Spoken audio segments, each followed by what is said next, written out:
মন্ডলের উত্তরবঙ্গ সভাপতি প্রসূন ব্যানার্জি মহোদয়, রাজ্য কমিটির সদস্য মাননীয় কনক দেবনাথ, মাননীয় অনুপম দত্ত, মাননীয় বিপ্লব মিত্র, উত্তর শহরতলি জেলার সভাপতি মাননীয় মানস ভট্টাচার্য এবং দুই সহসভাপতি ডক্টর পরিতোষ মিত্র এবং জয়দেব হালদার তথা জেলা মণ্ডল স্তরের বিভিন্ন কার্যকর্তাগণ, সর্বোপরি এতদ অঞ্চলের সুধী নাগরিকবৃন্দ, মা ও বোনেরা,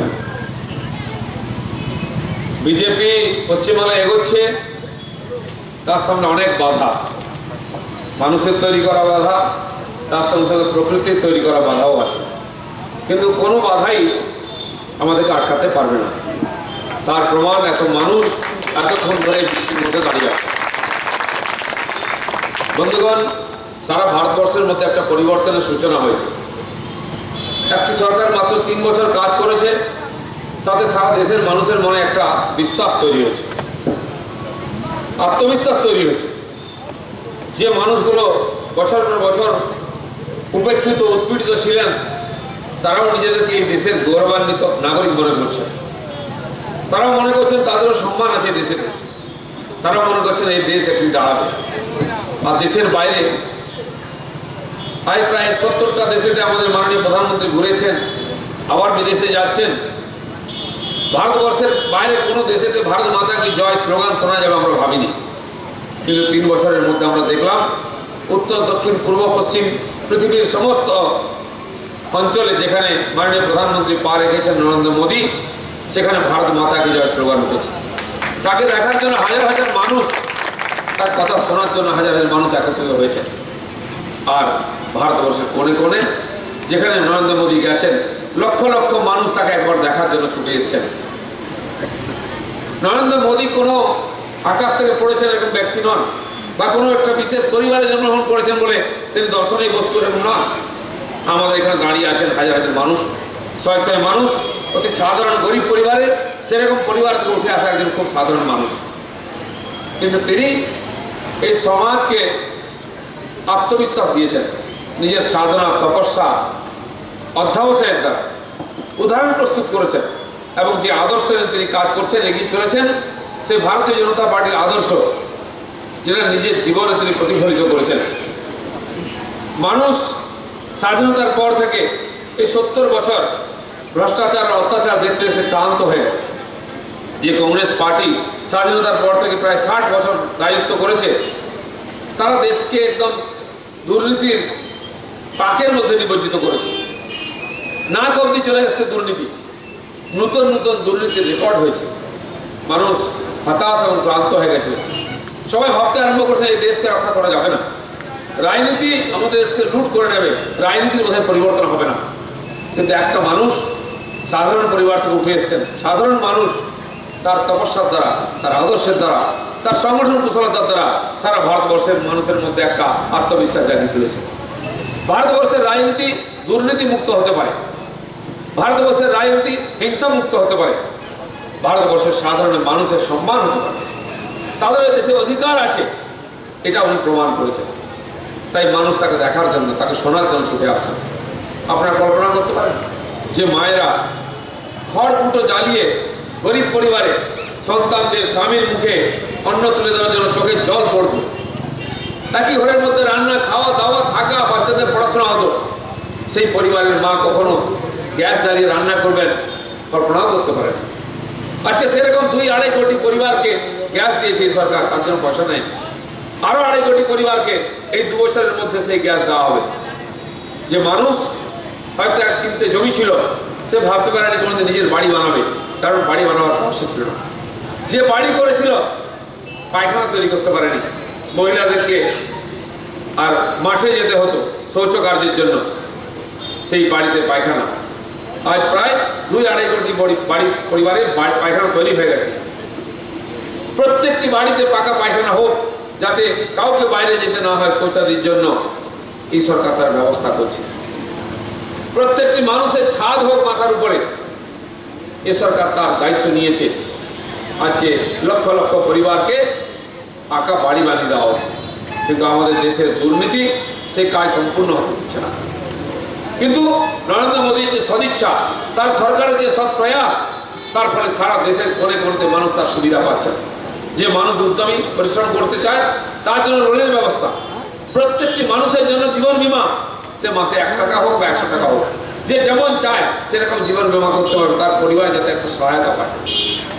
এই ধরনের সমাজে সবচেয়ে পিছিয়ে থাকা মানুষ চাষি, তার ফসলের জন্য বীমা, তার ফসল চাষ করার জন্য লোন, জেলে, মুচি, এমনকি তাঁতি, যাদের কথা কোনোদিন কেউ ভাবেনি, অন্তর্জাতীয় শ্রেণীর মানুষ, তাদের কথা ভেবেছেন এই সরকার।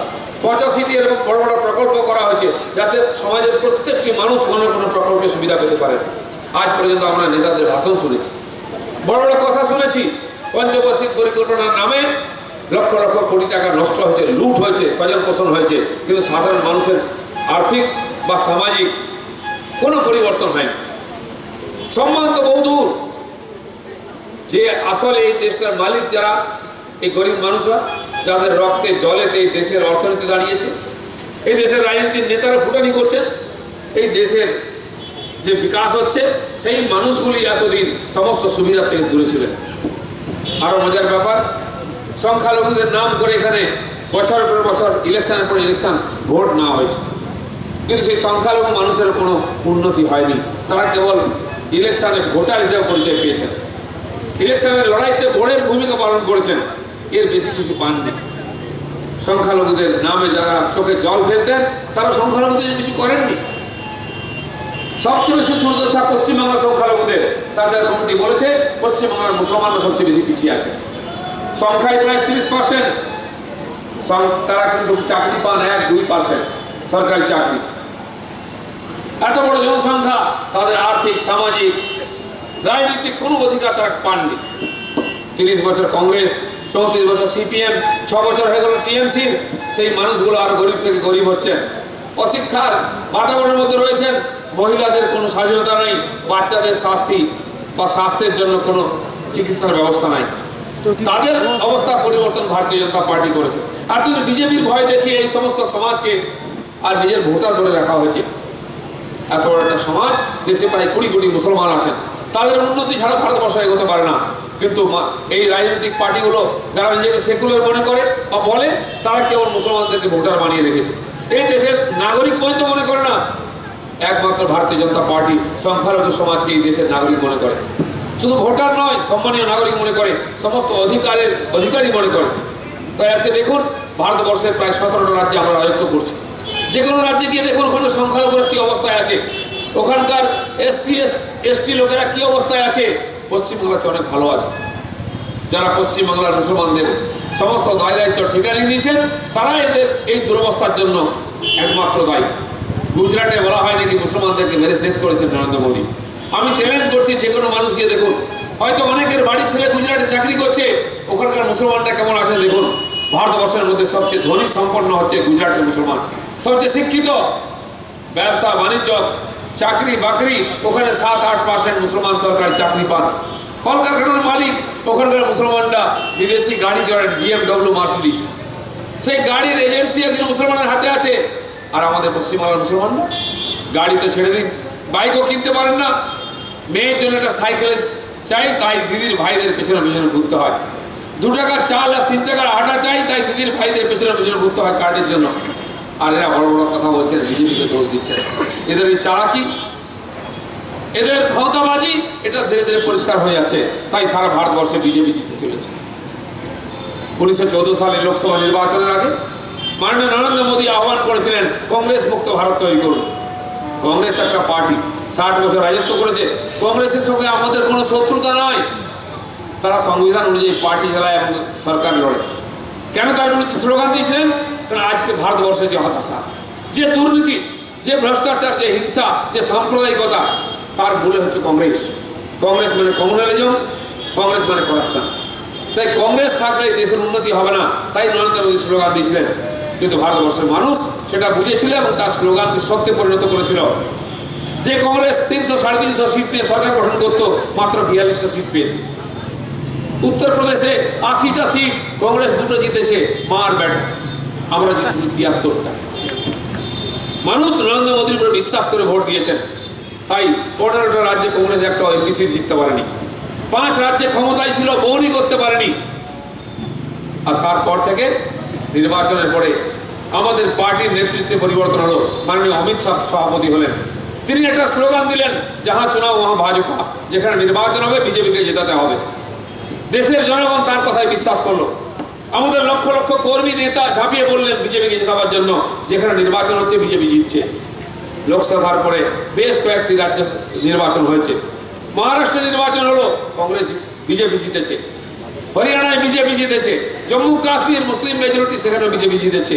আসাম জিতেছে, ঝাড়খণ্ড জিতেছে। 2 মাস আগে আবার নির্বাচন হলো 5টি রাজ্যে, সেখানেও একই ঘটনা ঘটল। গোয়া বিজেপি জিতেছে, উত্তরাখণ্ড বিজেপি জিতেছে, উত্তরপ্রদেশ জিতেছে, এমনকি মণিপুর পর্যন্ত জিতেছে। যে মণিপুরে একটাও এমএলএ ছিল না আমাদের, আমরা ক্ষমতায় এসেছি। এতদিন আমরা শুনতাম যে আমরা একক গরিষ্ঠতায় সংখ্যাগরিষ্ঠ নিয়ে আমরা সরকার গঠন করব। অন্য পার্টিরা বলতেন যে অর্ধেক সিট হলে যেতে যায়, কেউ কেউ বলতেন 2/3 আমাদের সিট চাই। বন্ধুগণ, সেটা পূরণ হয়ে গেছে। বিজেপি 2/3 নয়, 3/4 সিট নিয়ে উত্তরাখণ্ড এবং উত্তরপ্রদেশের সরকার গঠন করেছে। ভারতবর্ষের 71% ভূভাগ আজকে বিজেপি রাজত্বে আছে, কেন্দ্রে একক গরিষ্ঠতা সরকার গঠন করেছে। কিন্তু যারা আমাদের নির্বাচনে সহযোগিতা করেছেন, একসঙ্গে লড়েছিলেন, কাউকে বাদ দিতে সবাইকে সরকারে দেখেছি। আমরা আমাদের যে অ্যালায়েন্সের যে ধর্ম, সেটা আমরা পালন করেছি। তাই কোনো পার্টি আজকে বিজেপিকে ভয় করে না, সম্মান করে।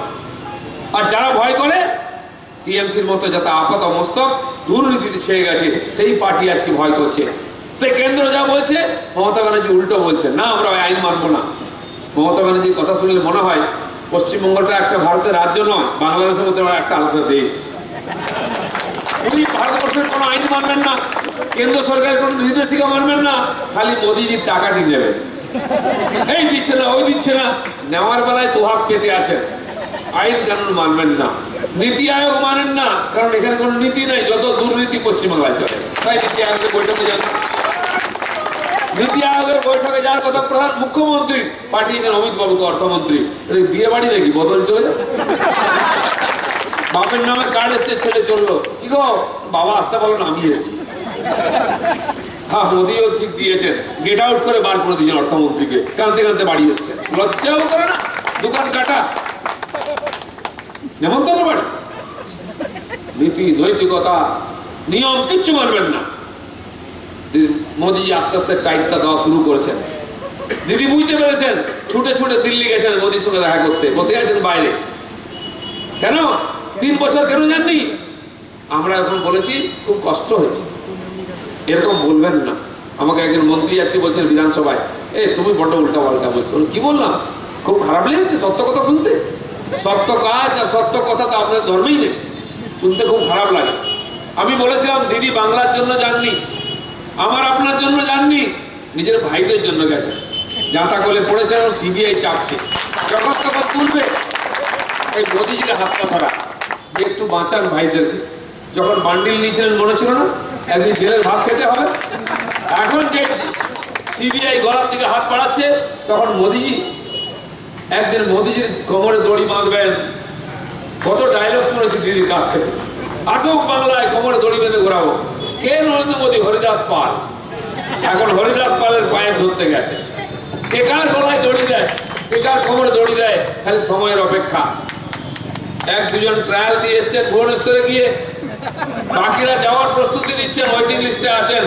ভুবনেশ্বরের টিকিট কাটা হবে, ধলি এক্সপ্রেসে তোলা হবে, ওখানে নামানো হবে, ঢোকানো হবে। জেলের ব্যবস্থা কেমন আছে দিদি নিজে দেখতে গেছিলেন। এতগুলো ভাই আসলে গরমের সময় ঠিকঠাক ব্যবস্থা আছে কিনা, ফ্যান আছে কিনা, জল আছে কিনা, উনি দেখে এসছেন। আপনারা জানতেন এর আগে যতবার সিবিআই এসেছে, নাম শুনেই দিদি প্রথম থেকে নাম ঘোষণা করতেন কাকে কাকে ধরা হবে। আর দিদি যার নাম বলতেন সিবিআই তাকে ধরত, তার পুলিশ ধরত। এবার শুধু নাম ঘোষণা করেননি, তাদেরকে বেঞ্চের উপরে দাঁড় করিয়েছে। ইন্ডোর স্টেডিয়ামে টিএমসির নির্বাচন ছিল, টিএমসির পার্টি আর নির্বাচন হয়, এটা শুনে হাসি পায় আমাদের। সেখানে বললেন নির্বাচন শেষ হয়ে পড়েছে, কার কার নামে এফআইআর হয়েছে দাঁড়াও। 7 জন মন্ত্রী দাঁড়িয়ে গেলেন। সুব্রত বাবুর মতো, সৌগত বাবুর মতো সিনিয়র পলিটিশিয়ান মন্ত্রী মাথা নিচু করে দাঁড়িয়ে আছেন। ছোটবেলায় যখন আমরা পড়াশোনা করে বদমাইশি করতাম, স্কুল গেলে মাস্টারমশাই দাঁড় করে দিতেন, চুপ করে দাঁড়িয়ে থাকতাম। আপনাদের অভিজ্ঞতা আছে। এত বড় বড় দাপুটে মন্ত্রী গায়ের উপরে দাঁড়িয়ে আছে, হাজার হাজার লোকের সামনে মাথা নিচু করে। কি চুরি করেছেন? টাকা চুরি করেছেন, মাথা নিচু করে দাঁড় করে দিয়েছেন মুখ্যমন্ত্রী। আর কারা কারা চুরি করেছেন মমতা ব্যানার্জি সবার সামনে ডিক্লেয়ার করেছেন। সিবিআই কোনো কষ্ট নাই, তুলে নিয়ে গেলেই হলো। আপনারা ঘটনা করতে পারেন যে পার্টির এমপি লোকসভার নেতা সুদীপ ব্যানার্জি জেল কাটছেন কিসের জন্য? টাকা চুরি করেন। এই সরকারের মন্ত্রী মদন বাবু 1.5 বছর জেল কাটলেন কিসের জন্য? বিপ্লব করতে যাননি, টাকা চুরি করেছেন। আমরাও 2 দিন জেল কাটলাম, 141 জন, চুরির জন্য নয়, আইন অমান্য করতে গেছিলাম দিদির। এই অপশাসনের মধ্যে লড়াই করতে গেছিলাম, পুলিশ ধরে নিয়ে গেছে রাস্তা থেকে। আর টাকা চুরি করিনি, কারণ হিম্মত নাই বলে দেবে যে বিজেপি লোকেরা দুর্নীতিগ্রস্ত। সারা ভারতবর্ষে প্রায় 1400 এমএলএ আছে, 350 এমপি আছে, হাজার হাজার কাউন্সিলর, চেয়ারম্যান, কর্পোরেশনের মেয়র আছে। শুনেছেন বিজেপি কোন নেতার নামে সিবিআই ইনকোয়ারি হচ্ছে? কেউ জেলে গেছে, কারণ কেস চলছে? শুনতে পারবেন না, কারণ এটা BJP party with a difference. সমস্ত পার্টি থেকে বিজেপি এর জন্য ডিফারেন্ট যে আমরা দুর্নীতি করি না, দুর্নীতিতে প্রশ্রয় দিই না। নরেন্দ্র মোদী ক্ষমতা এসে প্রথম স্লোগান দিয়েছিলেন, না খাওয়া না খানে দুঙ্গা। 1 পয়সা ঘুষ খাবো না, আর কাউকে 1 পয়সা ঘুষ খেতে দেবো না। 3 বছর হয়ে গেছে, একটা দুর্নীতির খবর কেউ শুনেছেন? আর 6 বছরের মধ্যে টিএমসি পার্টিটা পাকের মধ্যে ডুবে গেছে, না অবধি জল এসে গেছে। সব কটা নেতা মন্ত্রী পার্লামেন্ট থেকে পঞ্চায়েত সদস্য কেউ বাকি নাই, সবার দুর্নীতির পাকে কড়াকড়ি খাচ্ছে। সরকারি টাকা আসছে দিল্লি থেকে, কোথায় চলে যাচ্ছে কেউ জানতে পারছে না। কিসের পরিবর্তন? কিছু পরিবর্তন হয়নি। যান হসপিটালে, বড় বড় হসপিটাল তো সুপার স্পেশালিস্ট হসপিটাল, সুন্দর নীল আর সাদা রং দিদির শাড়ির মতো। কেউ অসুস্থ হয়ে গেল যদি ভুল করে হসপিটালে নিয়ে যান আত্মীয় স্বজনকে, কোনো গ্যারান্টি নেই। সামনে গেট দিয়ে ঢুকলে আবার সামনে গেটে বেরোবেন, পেছনে গেট দিয়ে বেরোতে হবে বলো হরি হরি বল বলে। কারণ কি? ডাক্তার নেই, নার্স নেই, বেডই নেই, ওষুধ তো ছেড়েই দিন। এত বড় হসপিটাল কেন হয়েছে? কার টাকায়? মোদিজির টাকায় হয়েছে। কেন্দ্র সরকারের টাকায় 600 কোটি টাকা আসছে, বিল্ডিং দাঁড় করে দেওয়া হয়েছে, বাকি কিছু না। কেন? ঠিক সেরকম কৃষকদের জন্য বোকা বানাবার জন্য কিষাণ মন্ডি তৈরি করা হয়েছে, সেখান থেকে আনাজ বিক্রি হবে, সবজি বিক্রি হবে, কৃষকরা বিক্রি করবেন। 157টা তৈরি হয়েছে সারা পশ্চিমবাংলায়, বিধানসভায় উত্তরে বলা হয়েছে। আমি যখন জেলায় যাই দেখি, আমি জিজ্ঞেস করলাম দাদা কি হয় এখানে? বলে কিছুই হয় না। কেন? বলে দেখুন না গেট, গেটে দেখি এত বড় তালা ঝুলে আছে, সুন্দর নীল সাদা করা রং। বলে কি এটা? বলে কৃষকদের বাজার, বেচা কেনা? বলে কিচ্ছু হয় না। কেন গো? বলছে যেই দিন রং করা শেষ হয়েছে সেই দিন তালা মারা হচ্ছে, কেউ তালা খুলতে আসে। কবে হয়েছে? বিধানসভা নির্বাচনের আগে। সুপার স্পেশালিস্ট হসপিটাল হলো, লক্ষ লক্ষ কোটি টাকা খরচা করে। কিষাণ মন্ডি হলো, খোলা হলো না। কারণ কি? ভোট দরকার ছিল, ভোট পাওয়া হয়ে গেছে। খুলতে গেলে পয়সা লাগবে, খরচা হবে, কর্মচারী চাই, ডাক্তার চাই, কোনো দরকার নেই, একটা ভোট পাওয়া গেল। কেন্দ্রের টাকায় ভোটানি হচ্ছে, ভোট কেনা হচ্ছে, লোককে বোকা বানানো হচ্ছে। এই রাজত্ব চলতে পারে না। আজকে সারা পশ্চিমবাংলায় দেখুন শান্তি বলে কিছু নাই। কাগজ খুলুন, টিভি খুলুন, মার্ডার খুন হচ্ছে, কেস হচ্ছে। আমি বলছি না, কৃষ্ণনগরে প্রশাসনিক মিটিংয়ে বসে মমতা ব্যানার্জি বলছেন নিজের ওসিকে দাঁড় করিয়ে, ওইখানে আমাদের লোক মারা হলো কেন? আপনারা কি করেন সব পুলিশের লোকেরা? আমাদের লোকেরা মারা যাচ্ছে। আজকে যে পার্টি ক্ষমতায় আছে তার নেতা খুন হয়ে যাচ্ছে, পুলিশ কাউকে কিনারে করতে পারছে না। শেষ পর্যন্ত পার্টির লোকই ধরা পড়ছে, পার্টির লোককে মারছে। কেন? কারণ যত দুষ্কৃতকারী, গুন্ডা, বদমাস, পকেট কাটা, গেট কাটা সব টিএমসির মধ্যে ঢুকেছে। টিএমসি ঝান্ডাটা ধরুন, মামাটি মানুষ জিন্দাবাদ বলুন, কেউ গায়ে হাত দেবে না। পুলিশের তো হিম্মতই নাই, পেয়ে দিয়ে লম্বা করে দেবে। পুলিশকে এমন তাড়া করে মারছে যেন পুলিশ চোরকে তাড়া করবে না, চোর পুলিশকে তাড়া করছে, বোঝা যাচ্ছে না। আমরা ছোটবেলায় দেখেছি পাড়ায় ছিচকে চোর এলে চিৎকার করলে পুলিশ তেড়ে আসতো লাঠি নিয়ে। সে চোর প্রাণ বাঁচাতে পাঁচিল টপকে গাছে উঠে দৌড় মারত, লোক দেখতো, হাসতো। আর আজকে পুরো দৃশ্য রিভার্স হয়ে গেছে। টিএমসির গুন্ডারা, দুষ্কৃতকারীরা পুলিশকে তাড়া করছে, পুলিশ থানা ছেড়ে পালাচ্ছে। পাঁচিল টপকে বানাচ্ছে, টেবিলের নিচে লুকোচ্ছে, আলমারির পেছনে লুকোচ্ছে। পুলিশের এই দুর্দশা পশ্চিমবাংলায় কোনোদিন দেখিনি আমরা, এত দুর্গতি দেখিনি। পুলিশের চাকরি করাটা পাপ হয়ে গেছে। আমরা বিজেপি লোকেরা রাস্তায় নামি, পুলিশ আমাদের ডান্ডাও দেয়, কেসও দেয়। আমাদের দুঃখের দিন আমরা জানি, কিন্তু পুলিশেরও দুঃখের দিন শেষ নাই। চোর ডাকাত গুন্ডা বদমাশরা পুলিশকে মারছে।